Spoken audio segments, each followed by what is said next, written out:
que nos den la oportunidad para desarrollar un intercambio de saberes, de conocimientos con compañeras y compañeros de distintas áreas del planeta.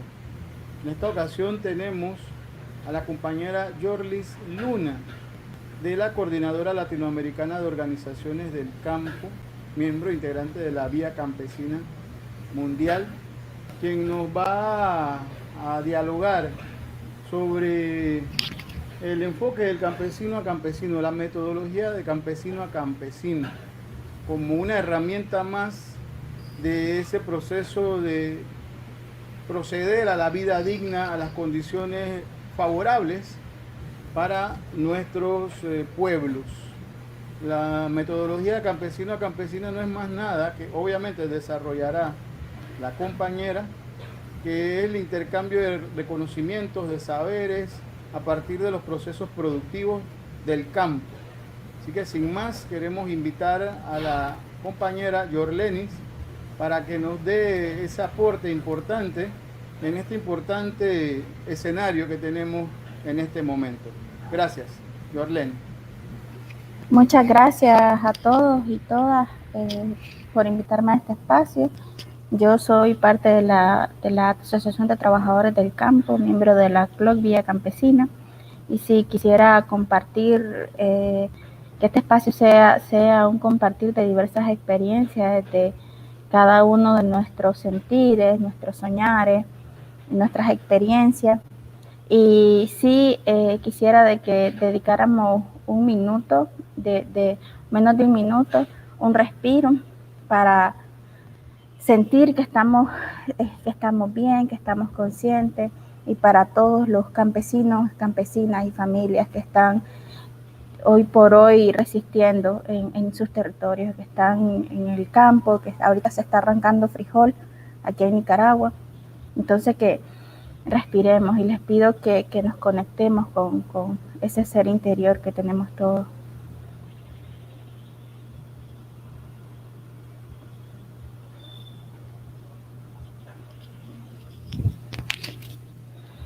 Entonces, lo que les voy a contar es un poco la metodología de campesino a campesino, que es una de las banderas principales, de las herramientas principales de trabajo en la CLOC Vía Campesina. Antes de eso, quisiera que partiéramos de la premisa de reconocer que en nuestros territorios, ¿pudieran pasar la presentación, por favor? La primera, la anterior.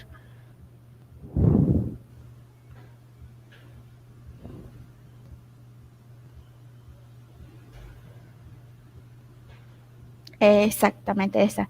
Reconocer que en nuestros territorios, en nuestra América, en todo el sur global, la consolidación del capitalismo como modelo hegemónico de nuestra tierra se basó en esta barbarie, en este sufrimiento, en esta extracción, este saqueo de los recursos, de todo, tanto a nivel material como a nivel espiritual, y que a través de la sangre, el fuego, se estableció esa dicotomía superior-inferior, una dicotomía que va a todos los ámbitos de la vida, la dicotomía del blanco sobre el indígena, sobre el negro, el ser humano sobre la naturaleza, el campo sobre la ciudad, sobre el campo, una dicotomía que va y se mete, se infiltra todos los aspectos de la vida, y que ese proceso tan traumático de colonización que hemos sufrido los pueblos del mundo, todavía se manifiesta en nuestros pensares, nuestros sentires, nuestros actuares, en un dolor profundo que arrastramos, consciente e inconscientemente, y que la Revolución Verde, como proceso que da consolidación al capitalismo internacional, es una continuidad de este proceso de saqueo, de este proceso tan doloroso que está constantemente dirigido a controlar nuestra subjetividad y a manipular nuestros sentires, lo que somos, nuestra identidad, nuestra autoestima, nuestra confianza en nuestros saberes, en lo que somos, a mover quiénes somos, para olvidarnos de quiénes somos, de dónde venimos y así estar confundidos y no saber hacia dónde vamos. En la siguiente.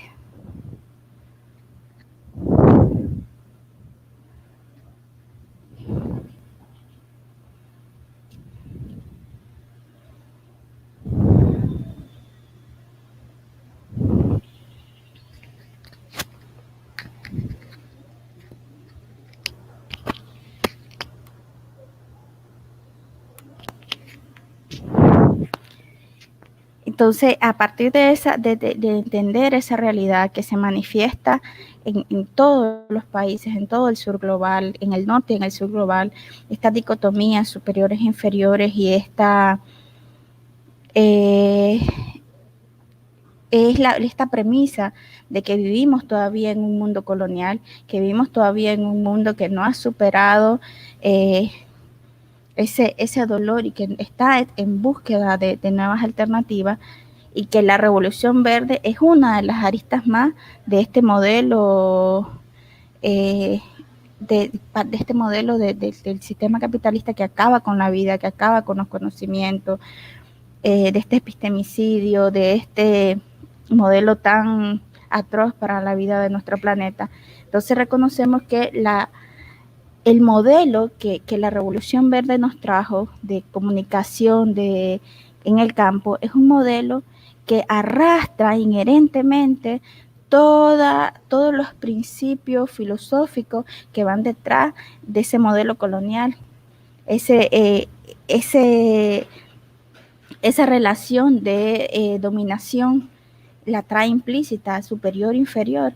Entonces, ¿qué pasa en ese modelo de extensión agrícola convencional que fue muy exitoso para la Revolución Verde, pero también como parte de ese éxito también es causante de muchos de los problemas mundiales que tenemos, de la crisis de biodiversidad, de las pérdidas de la pérdida de semillas criollas, de la pérdida de saberes y de esa desconexión con los territorios.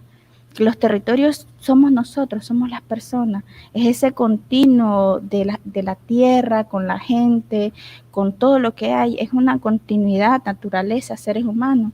Entonces, parte de esa pérdida de todos esos saberes es esa desconexión tan fuerte, tan brutal de nosotros con la tierra. Entonces, ¿qué pasa en esas situaciones? En una situación clásica de transferencia, a como le llaman normalmente la transferencia agrícola.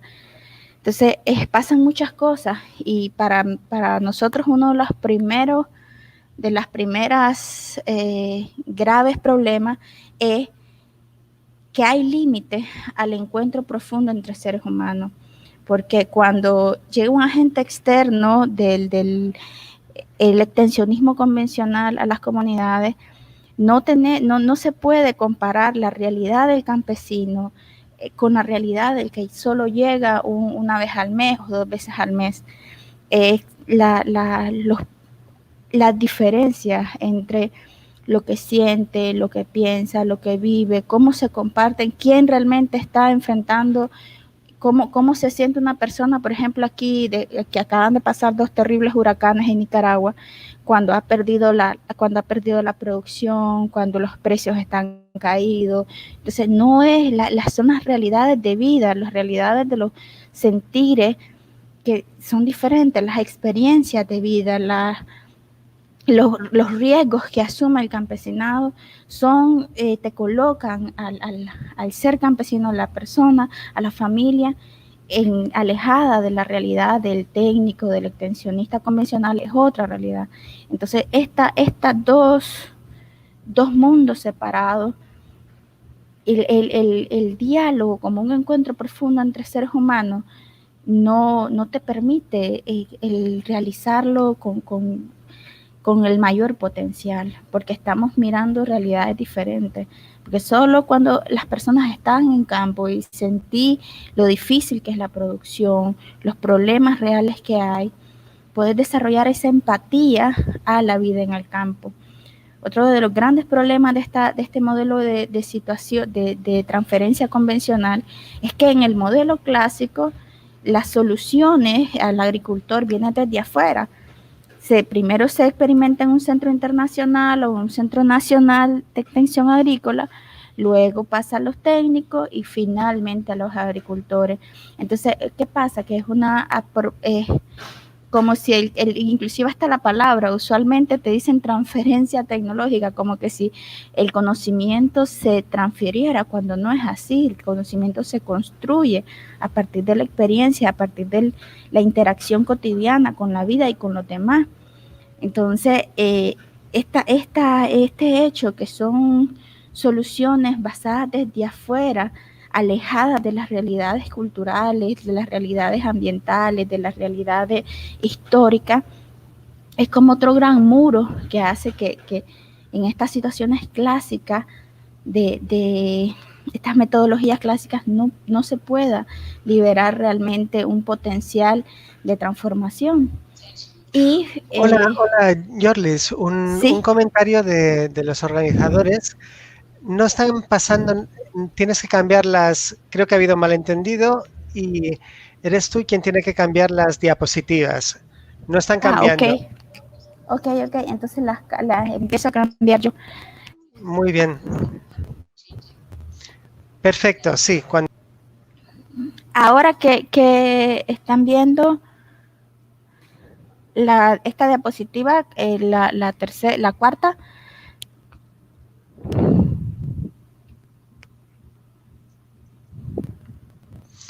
¿Pueden ver la cuarta?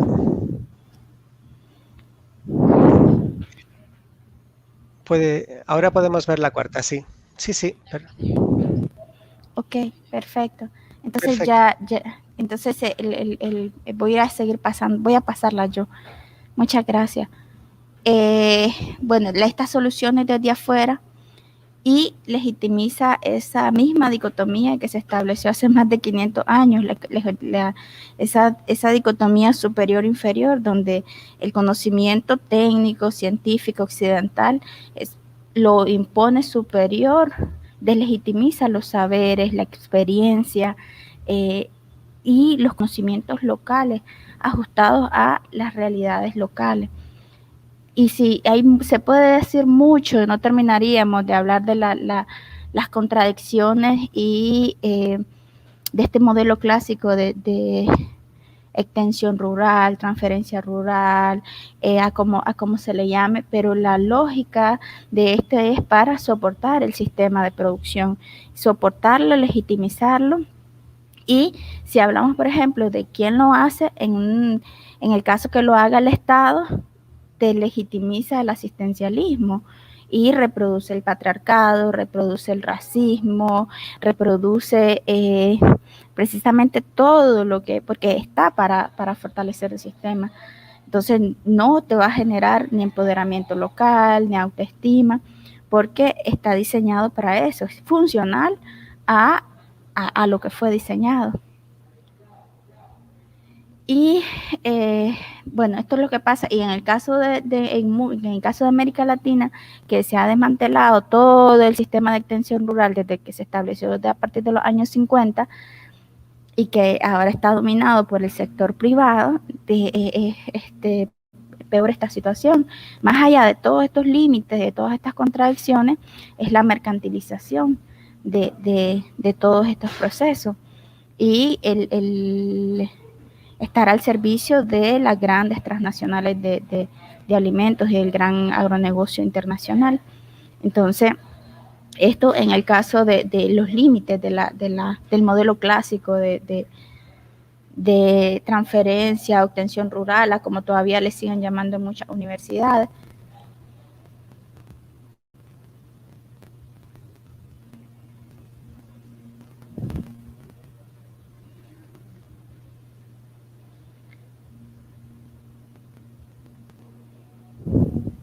Bueno, y ante este modelo este modelo clásico, pueden mirar la diapositiva 6.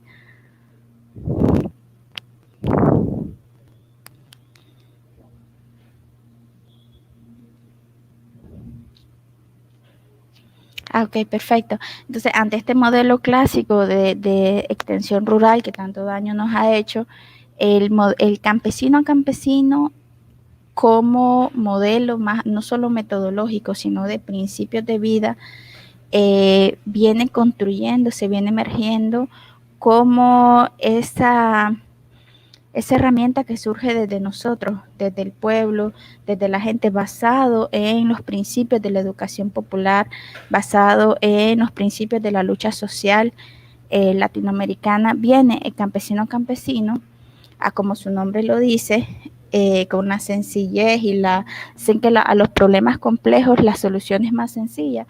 Entonces, de campesino a campesino, como su nombre lo dice, es una metodología que estamos usando las organizaciones de la CLOC Vía Campesina para ir tejiendo y fortaleciendo el movimiento agroecológico, los movimientos agroecológicos y sus redes.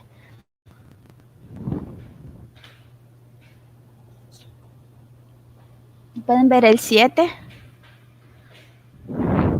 Entonces, la metodología se basa en la educación popular, donde nadie sabe todo ni nadie sabe nada, donde el conocimiento todos aportamos y todos construimos el conocimiento, que precisamente busca reconocer todos esos saberes que todos nosotros somos cargadores, y especialmente en nuestros pueblos, en los saberes campesinos, los saberes indígenas, los saberes históricamente excluidos, que todos los sistemas de saberes que conforman nuestras formas de vida. Entonces, locales, culturales, que se basa precisamente en ese diálogo de saberes. El diálogo de saberes busca romper esa dicotomía superior-inferior, académico, el campesino, el técnico, el no.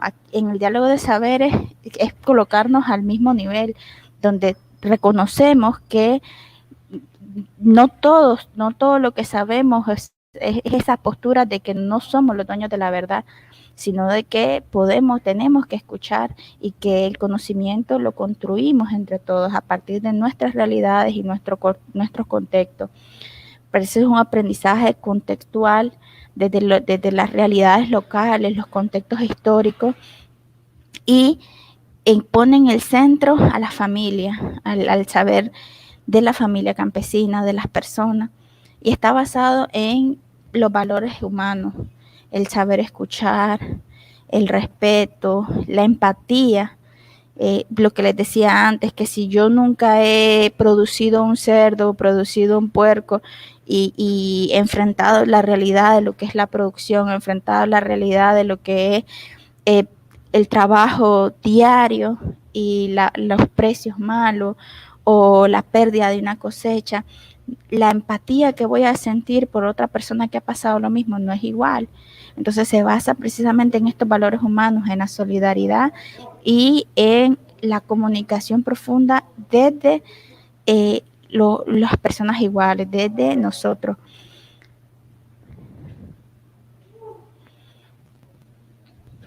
Y en el caso de nuestras organizaciones es la praxis para el cambio social, basado en el trabajo colectivo, basado en el compromiso, basado en el sentido del momento histórico, basado en el reconocimiento que somos sujetos inacabados y que constantemente estamos aprendiendo, y que nos construimos no individualmente, nos construimos a partir de la comunicación con la tierra, pero a partir de la comunicación con los otros también, porque a través de los otros nos vamos formando y nos vamos transformando día a día. Y que todo el objetivo de esto es transformar nuestras realidades, que no es que va a venir alguien de afuera a transformar nuestras realidades, no, es asumirnos como sujetos activos en los procesos históricos, que somos los que hacemos nosotros en nuestro territorio, somos los que hacemos la historia, y a partir de esa conexión con nuestras raíces.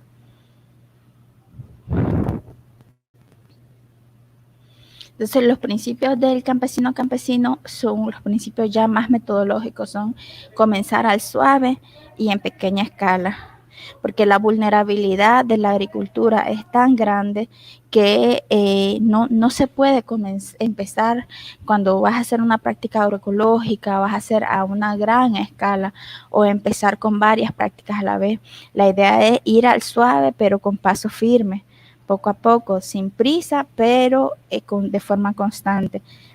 Y limitar, el segundo principio es limitar la introducción de nuevas tecnologías. La idea es no marear al campesino, no marearnos, que hay que hacer, en una parcela, en una finca hay que hacer de todo, diario. Pero entonces, ¿cómo es comenzar con una práctica o con dos prácticas, entenderlas bien, comprenderlas bien, pero sobre todo, más allá de la parte tecnológica, es enfocarse en los procesos humanos, porque no es cambiar de cosas, es cambiar a las personas que cambian las cosas. Nosotros mismos cómo vamos a ir retejiendo esos vínculos comunitarios, esa fortaleza del tejido social. Entonces, ¿y qué es lo más difícil?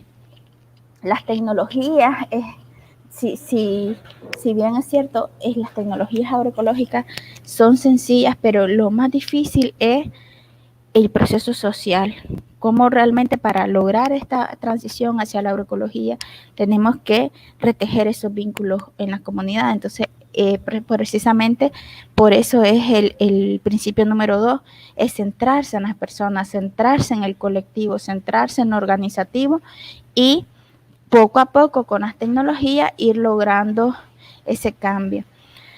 El tercero es empezar con prácticas que generen resultados en corto plazo y éxitos reconocibles que puedan generar motivación, porque es tan duro y es tanto trabajo estar en el campo que es comenzar con pequeñas prácticas que puedan mostrar éxito, porque el listado de principios agroecológicos, de prácticas agroecológicas, son muy diversos. Entonces hay que ir probando en territorio por territorio cuáles son aquellas prácticas que te dan un éxito reconocible en corto plazo, que puedan generar en los vecinos, en la comunidad, una motivación para, esas prácticas funcionan. El cuarto principio es la creatividad y la experimentación local a pequeña escala, porque la agroecología es creativa, no hay receta. No podemos decir que esto va a funcionar al pie de la letra aquí en Nicaragua, aquí en Guatemala, aquí en México. Cada territorio tiene sus características propias. Entonces hay que experimentar. Muchas veces también, por ejemplo, con los bioinsumos se puede cometer ese error de experimentar los bioinsumos y decir, no, este es el efectivo. Y hay que experimentar y recuperar la experimentación, parte de esa recuperación de la confianza y del conocimiento propio, de ese aprendizaje que es individual, pero también es colectivo, y que al revés, que es colectivo, pero también es individual, y que podemos ir viendo cómo el campo, el mundo campesino es un universo de saberes, todo el tiempo se está aprendiendo. Entonces, cómo lograr ir teniendo esas experiencias propias que las podamos compartir con otros en el propio territorio, en las propias condiciones, ya sea de sequía, ya sea de exceso de humedad, ya sea de suelos en pendiente, en la condición que tengamos. Entonces, por eso es muy importante este principio de la creatividad y la experimentación local para ir poco a poco viendo qué es lo que más funciona, qué es lo que más éxito te da. Y el quinto principio es desarrollar un efecto multiplicador, que está de la mano con todos los demás principios, de ir al suave, ir centrándose con las familias y centrándose en el proceso social, en el proceso organizativo, porque sin organización no hay un efecto multiplicador. Sin personas que estemos comprometidas a estar en la comunidad, a volver al campo, a estar en el campo, a estar compartiendo con los demás y a dedicarle tiempo al escalonamiento agroecológico, no va a haber ese efecto multiplicador. Entonces, por eso decimos que el campesino es la forma en que la agroecología construye movimiento social, construye movimiento de base.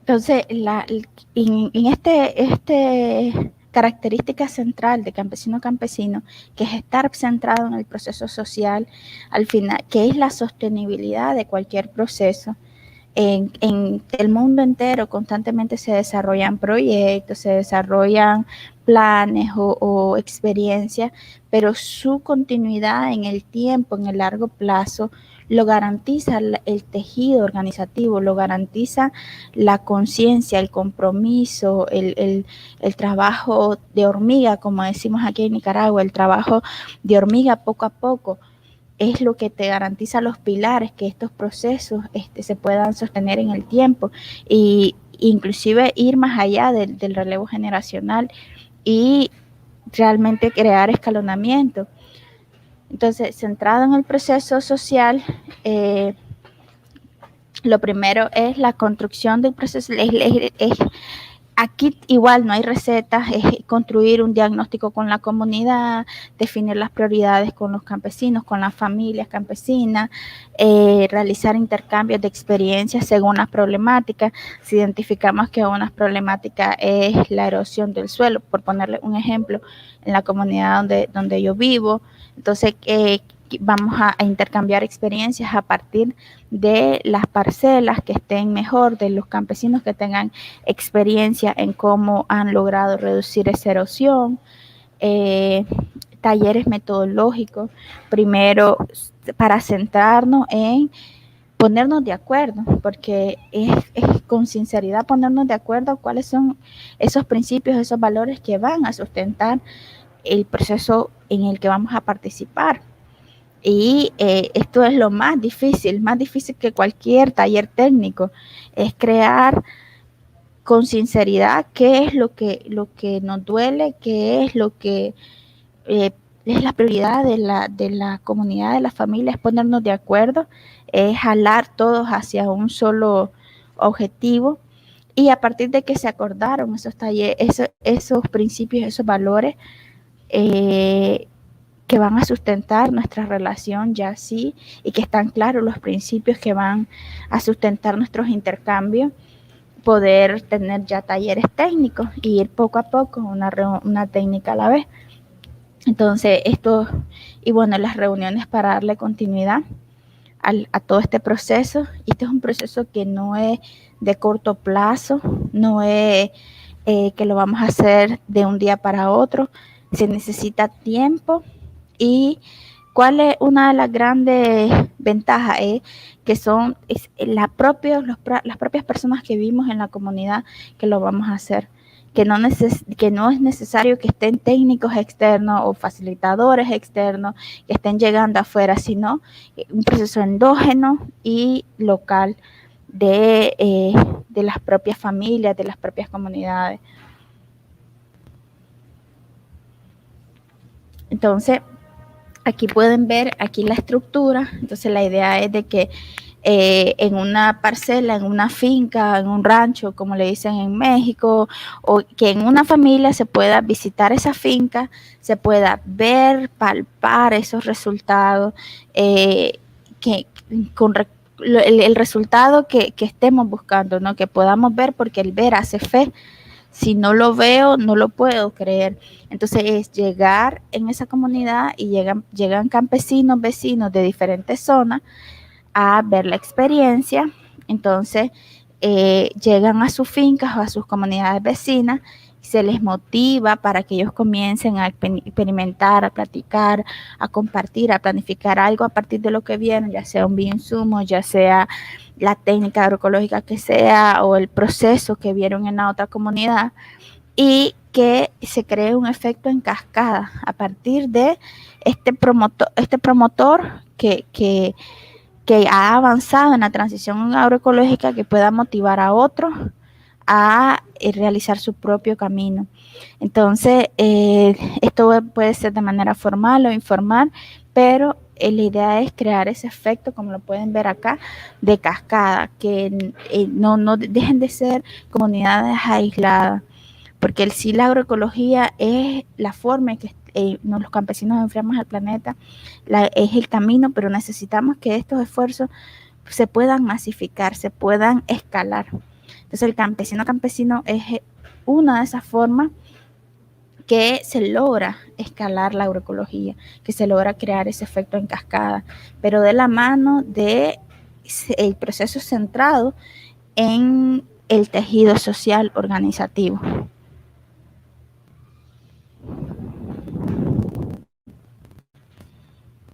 Entonces, ¿cómo es la estructura de los protagonistas? Los primeros son familias campesinas, vecinos que estén motivados por aprender nuevas cosas, que estén interesados.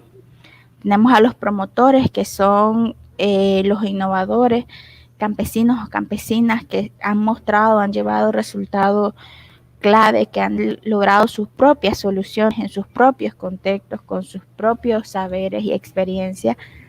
Tenemos a los facilitadores, que son líderes locales, que en las comunidades hay mucho liderazgo por diferentes razones, pero son esos líderes que movilizan y que van facilitando, como la palabra lo dice, este proceso de coordinación, de que se comunican con los demás, hacen trabajo en equipo.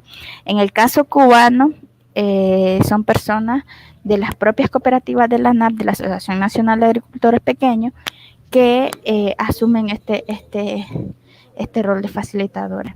Y finalmente, en este caso, para el caso cubano, los coordinadores, que son trabajadores de la ANAP, que están dedicados exclusivamente a atender las demandas logísticas y organizativas que plantea tener un movimiento de masa de campesinos en transición agroecológica. Y bueno, aquí algunas experiencias clave y de campesino a campesino. El campesino a campesino comenzó en Guatemala, comenzó en 1972, fue en comunidades católicas de base, con una ONG que los apoyaba. El contexto histórico fue la guerra civil, la gran polarización de la sociedad. Entonces, el tipo de participación que existía en ese momento, igual que ahora, era voluntaria y fue basada en el concepto de ayuda mutua y la espiritualidad maya, concepto de Chuchubal, que es ayuda mutua, cómo nos ayudamos. No, en esta primera experiencia de campesino a campesino, no existían como escuelas fijas, sino más bien escuelas móviles de conservación de suelo y agua. Posteriormente, todos estos fundadores del campesino a campesino sufrieron mucha represión y muchos fueron a Nicaragua, se fueron a México, a Centroamérica, y en Nicaragua desde 1987 alcanzó la forma de movimiento de 1989 al 99 y fue asumido por la Organización Nacional de Agricultores Pequeños, Medianos y Grandes. En los momentos históricos fueron dos épocas. La primera época fue la época revolucionaria de los años 80 y sufrió mucha presión. Los campesinos no tenían acceso a insumos, a semillas, a la agricultura convencional, entonces tuvo ese caldo de cultivo donde afianzarse. Entonces, la motivación de los promotores primero fue voluntaria, de ahí fue una combinación de motivaciones morales, materiales, en algunos casos, cuando habían algunos proyectos, sí les facilitaban la movilidad y no había la modalidad de escuelas, no era parte de la metodología, eran sobre todo los intercambios. Luego de esta experiencia en Nicaragua se trasladó a Cuba, donde empiezan pequeñas experiencias con la Asociación Nacional de Agricultores Pequeños en 1999 y a partir del 2001 toma forma de movimiento como una tarea orgánica del movimiento campesino y sobre todo para todos los campesinos beneficiados con la reforma agraria. Su contexto histórico fue el periodo especial, que fue un periodo después de la caída de la Unión Soviética al inicio de los años 90 y la pérdida, ¿no?, de todo el apoyo económico y de todos los mercados especiales que tenía Cuba. Fue una crisis muy fuerte, especialmente una crisis alimentaria. Entonces, en ese contexto de bloqueo, de asedio, de mucha presión sobre el pueblo cubano, entonces llegó el campesino y fue asumido como esta tarea orgánica. El tipo de participación es estrictamente voluntaria, tiene que ver mucho con el rol del campesinado y la identidad campesina como en la sociedad cubana, como su rol en la producción de alimentos y en la defensa del proceso político que ellos tienen, la Revolución Cubana. Y se ancla en el tejido organizativo y en las características culturales, le hacen algunas innovaciones metodológicas en las características culturales del pueblo cubano, pero también, sobre todo en el hecho de que tienen reforma agraria, que el campesinado tiene acceso a tierra y que hay un fuerte tejido organizativo tanto en el sector campesino como en todos los sectores de la sociedad. Entonces, todo este movimiento agroecológico tiene muchos vínculos, profundos vínculos con las escuelas primarias, con otras cooperativas, con mercados y todo rectoriado por la Asociación Nacional de Agricultores Pequeños y en toda los líderes de cooperativas se forman en la Escuela Nacional de Agricultores de la ANAC. Entonces el movimiento de Paso de Guatemala, donde sí tuvo fuerte base, pero llega a Nicaragua y alcanza 20.000 familias, y lleva a Cuba y alcanza a más de 200.000 familias vinculadas en el movimiento agroecológico.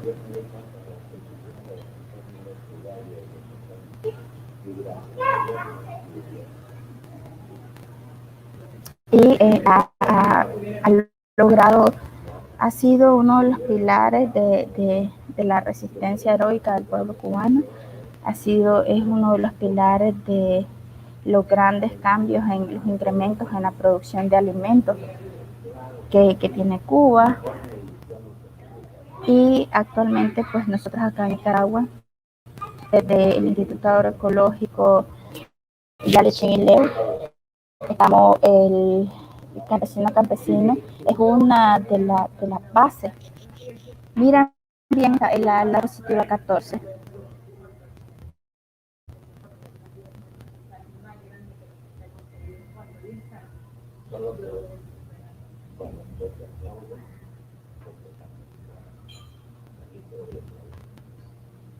¿Aló? Miran bien la diapositiva 14.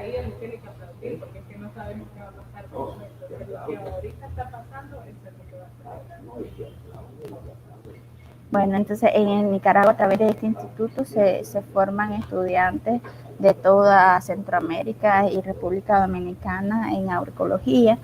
Ellos hacen tiempo comunidad y tiempo escuela. Entonces en la escuela se vinculan también a los campesinos, a las familias aledañas que están en transición agroecológica. Y a través de tiempo en comunidad, ellos fortalecen ese tejido organizativo, van precisamente buscando ese rol de facilitadores, de coordinadores, al regresar a sus comunidades, impulsar sus propios procesos agroecológicos y irse y continuar con su formación para ir asumiendo el relevo generacional, tanto dentro de sus propias organizaciones como de la Vía Campesina.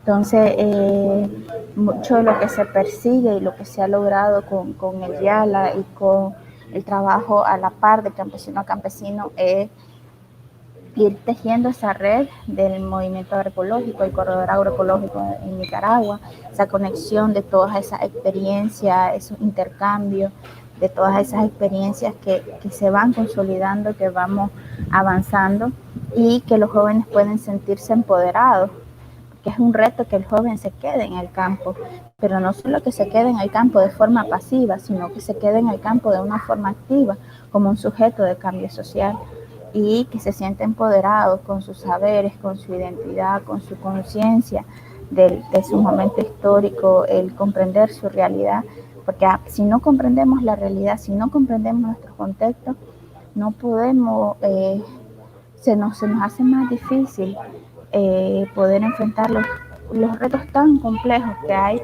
en la vida campesina y en la vida comunitaria. Entonces, en el YALA se trabaja por el rescate de la memoria histórica, por el rescate de la memoria biocultural, de ese continuo naturaleza seres humanos, de los saberes que hay en cada sitio, de los saberes que hay en las comunidades, el reconocimiento de ese anclaje que es el que nos permite construir y crear nuevas realidades. El fortalecimiento de esta identidad, de esta autoestima y orgullo campesino, pero también de otra forma de hacer las cosas, también con ese desinterés, ese altruismo, esa conciencia del momento histórico, esa capacidad de poder ser solidario y poder dar tiempo, amor, compromiso a nuestras organizaciones, a la vida en el campo, y como lo dice la campaña de la Club Vía Campesina, a partir del estallido de la pandemia, nuestra campaña Volver al Campo. Entonces, para dedicar ese tiempo para volver al campo y volver al campo con amor y estar allá y estar en campo para cambiar todo lo que se necesite cambiar. Entonces, el YALA, de la mano como parte de esta estrategia metodológica con el campesino, en el caso de Nicaragua ha permitido eso, permitido de que los jóvenes se vayan integrando, jóvenes de sus campesinos vayan empoderándose, vayan creciendo técnicamente, organizativamente, en todos los aspectos de su vida, para que estén más preparados para continuar con esta lucha por la agroecología, por la vida, por la soberanía alimentaria, por nuestras semillas nativas y por una vida digna para el campesinado. Ya, muchas gracias. Y globalicemos la lucha y globalicemos la esperanza.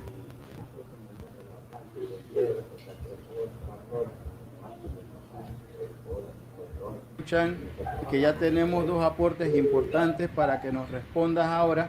Primeramente, agradeciendo una vez más a todos quienes nos están viendo y escuchando, informarles que el día de mañana a las 20 horas GMT tendremos otra importante aporte de nuestras organizaciones del movimiento campesino de la Club Vía Campesina en América Latina y el Caribe, y se tratará sobre los YALAs de los institutos agroecológicos.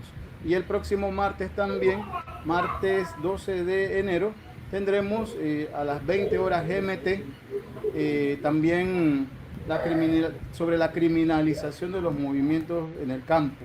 Así que las invitamos a que nos puedan ver y oír, y así poder aprovechar lo que los compañeros y las compañeras nos ofrecen. Jordi, tenemos dos preguntas para ti. La primera: ¿por qué tuvieron tanto éxito los huertos comunitarios en los barrios de La Habana y otras ciudades, hablando de Cuba propiamente? Nos los escribe Glenn Boyd. ¿Por qué tuvieron tanto éxito los huertos comunitarios en los barrios de La Habana y otras ciudades? ¿Qué nos puedes hablar sobre esto? Sí, mucho del éxito, el primero diría yo, es porque en el momento que se empezaron a implementar, era un contexto de crisis alimentaria, un contexto donde sin combustible no lograban traer los alimentos del campo a la ciudad, donde la diversidad de los productos que podía encontrar en los mercados locales era muy poca. Entonces, uno de los grandes detonadores de los cambios y de las innovaciones es la crisis. Entonces, el hecho de que no estaba entrando tantos productos y que estaba la tierra disponible ahí, y que la política del Estado fue entregar la tierra, ¿no? a quien quisiera, si había un basurero, porque en Cuba muchos de los basureros y muchos de los lugares que estaban así, sin producción y que estaban dentro de las ciudades, se volvieron y son unos organopónicos maravillosos, donde generan trabajo, generan comida sana. Entonces, gran parte fue la necesidad la presión de producir alimentos y la presión de consumir alimentos sanos. Entonces siento de que uno de los grandes éxitos fue esto, ¿no? De que los huertos vinieron a dar una solución a un problema real, sentido, y una solución bastante integral, porque en estos huertos tenés comida sana, tenés comida sana a precios favorables, porque si te vas al mercado por cuenta propia o cuenta por pista, es mucho más caro. Entonces, a precios sanos, a precios justos, comida sana. El pueblo cubano tiene mucha conciencia y mucho nivel cultural, entonces el hecho de que la comida sana, entonces una solución que abarcaba varios problemas, que resolvía también problemas estéticos dentro de las ciudades, dentro de los barrios populares en Cuba. Entonces fue una solución que abarcaba varios problemas, y también inclusive el problema del empleo, porque muchos jóvenes y muchas cooperativas y muchos resuelven el trabajo, tener un trabajo, tener un empleo, tener un ingreso, tener su comida. Entonces, yo creo que toda esa combinación de factores hizo posible que este programa, los huertos urbanos y periurbanos, de todo este sistema pudiera desarrollarse con éxito. No sé, porque vas a comprar ahí nomás, vas a tu edificio, vas a comprar tu comida fresca, entonces, y a precios justos, a precios accesibles, y todo estos huertos anclados en todo ese tejido, ¿no? Organizativo, donde los círculos infantiles, todos los vecinos, el barrio puede conocer y saber que lo que se está haciendo ahí. Entonces es inclusive orgullo para muchos barrios populares en La Habana el hecho de que tienen su organopónico, el hecho de que han cambiado, que inclusive hasta en los techos de las casas, en las placas arriba de las casas tienen su producción.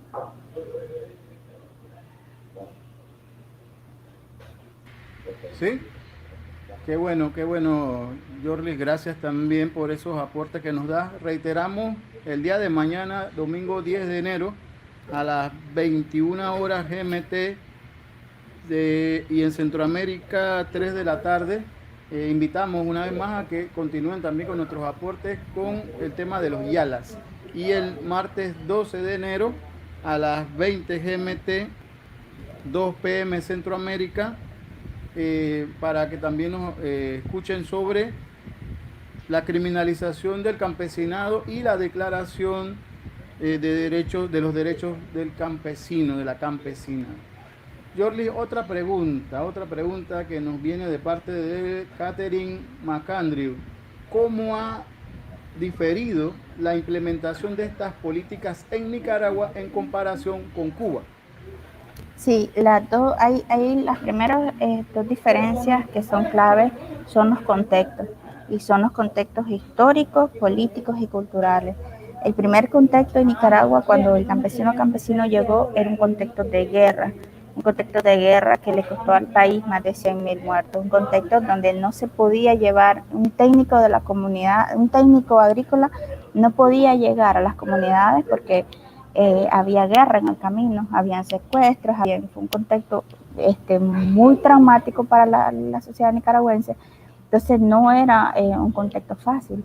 Entonces la necesidad de que el liderazgo, el técnico, el facilitador fuera de la comunidad, porque lo respetaban, porque lo conocían, porque no tenía que salir afuera, esa es una de las principales diferencias. Segundo, de que en Nicaragua, en los años 90, se hace un proceso de contrarreforma agraria, cuando se firma la paz y se empieza, entra una época neoliberal en Nicaragua, donde empiezan grandes retrocesos con todos los logros sociales que se habían alcanzado.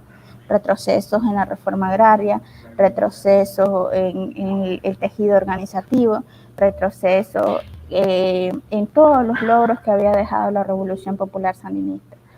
Entonces, las organizaciones siguieron con el campesino a campesino, han seguido, pero el contexto del país ha sido muy difícil. En todos estos, a partir de los 90 hasta el 2006, las organizaciones se dedicaron a luchar por defender la tierra, porque la contrarreforma agraria iba arrasando, quitándole la tierra a los campesinos. Entonces fue mucha energía dedicada a defender la tierra. A partir del 2006 empieza otro proceso de cambio en Nicaragua y ya las organizaciones pueden anclarse, pueden enfocarse a avanzar con la transición agroecológica. No quiere decir que antes no se hizo, pero la realidad política y social era diferente. En cambio, en Cuba, cuando llega a Cuba, son compañeros cubanos que vienen a conocer la experiencia en Nicaragua, están en los momentos más difíciles del periodo especial, están en los momentos más difíciles de la crisis alimentaria. Y la diferencia es que en Cuba no ha habido contrarreforma agraria. Los campesinos siguen teniendo tierra, más bien es uno de los pocos lugares en el mundo que se sigue entregando la tierra en las manos de nuevos campesinos y que las condiciones de vida en el campo constantemente están avanzando, ¿no? No hubo el deterioro de 10 años de guerra, más de 10 años de guerra en el campesinado comparado con Nicaragua. Y todo el deterioro, no solo de infraestructura, sino de los vínculos humanos y de la desconfianza y de todo lo que la guerra implica como crisis espiritual, emocional, para las generaciones que lo sufren y para los que llegamos después. Entonces, esa es una de las diferencias. En cambio, Cuba no. Cuba, a pesar de que el periodo especial significó una gran presión sobre el país, sobre la gente, tenían más de 40 años de estar avanzando, más de 30 años de estar avanzando en paz, con muchos logros sociales, entonces, y muchos avances culturales, entonces les permitió resistir mejor. Y el hecho de que hay una reforma agraria y que la organización, la ANAP, lo asumió como una tarea orgánica, el movimiento campesino, eso ha sido clave, ¿no? El hecho de que la ANAP es un movimiento de masa grande que no podemos nosotros ubicarnos sin entender los contextos, que el contexto cubano, el tejido social, la sociedad está organizada porque hay una revolución ininterrumpida de más de 60 años, que con sus pros y sus contras es ininterrumpida, donde la gente ha tenido el control sobre los medios de producción, donde el pueblo ha tenido el control sobre la tierra, donde la educación, la salud, la dignidad humana, donde el ser humano está en el centro. Entonces es otra realidad sociohistórica y cultural. Entonces esas son las diferencias. Y por eso es que aquí en Nicaragua llegó a 20.000 familias con mucho esfuerzo, porque la gente se aferró a la agroecología para no perder la tierra. Y cuando llegamos y vamos conociendo y rastreando esas venas de lo que pasó y pasa en Nicaragua con el campesino, los campesinos líderes son campesinos con una historia heroica, donde la agroecología ha sido la salida para defender la tierra y para defender la vida de su familia en las comunidades. Entonces, esas han sido las diferencias. Y en Cuba, el movimiento llegó a 200.000 familias, en parte también por eso, por la necesidad, el bloqueo. El bloqueo no deja entrar insumos, entonces si no tienes insumos, es mucho más es relativamente de que el campesinado está más abierto a escuchar sobre tecnologías agroecológicas que en países que están inundados por la propaganda y por la presión del mercado internacional de agroquímicos. Entonces son contextos y realidades bien diferentes en ese sentido, y que ante eso la estrategia de las organizaciones ha sido diferente y los resultados han sido diferentes. Bueno, muchas gracias, Jordi. No sé si algún último aporte que quieras desarrollarnos a los compañeros. Un saludo a ti, a los compañeros de la ATC y de los compañeros de la CLOC Vía Campesina acá en nuestro continente América, y además también a todos los que somos parte de la Vía Campesina Internacional. Yorlis, para que te vayas despidiendo y una vez más agradeciéndote esta oportunidad que nos ofreces de conocer más de la metodología de campesino a campesino. Muchas gracias, Ronaldo, y yo solamente agradecerles por la invitación y decirles que el campesino a campesino se ancla en que estemos en el campo, que cada vez más y más personas y más jóvenes nos vayamos quedando en el campo y vayamos asumiendo esa tarea histórica de hacer el relevo a nuestros padres, a nuestros abuelos campesinos. Entonces, pues eso, de que sigamos para adelante y que globalicemos la lucha y la esperanza. Y un saludo a todos nuestros compañeros y compañeras también de la Vía Campesina que nos están ahí viendo. Bueno, muchas gracias. Esta fue la compañera Yorlis Luna desde Nicaragua, desde la ATC, de la Club Vía Campesina de América. Queremos agradecer una vez más a todas y todos quienes nos han ofrecido esta oportunidad de llevarle este mensaje en esta conferencia, en estas conferencias agrícolas reales de Oxford que se están desarrollando desde este 7 de enero hasta el 13 de enero. Y queremos invitarlos a que una vez más puedan apreciar otros aportes que vamos a dar en otros espacios, tanto mañana como el martes. Y además, complementando lo que bien ha dicho y mucho lo que ha dicho la compañera Yorlis, tenemos también en campañas, dos campañas que son las de Pueblos Soberanos, Pueblos Solidarios aquí en América Latina y el Caribe, y Volver al Campo. Son campañas de la Club Vía Campesina del continente y que bueno, seguimos desarrollando como las y los que producimos para nuestros demás compañeros y compañeras. Así que muchas gracias a todas y todos y seguimos en lucha. Globalicemos la lucha, globalicemos la esperanza. Esperanza.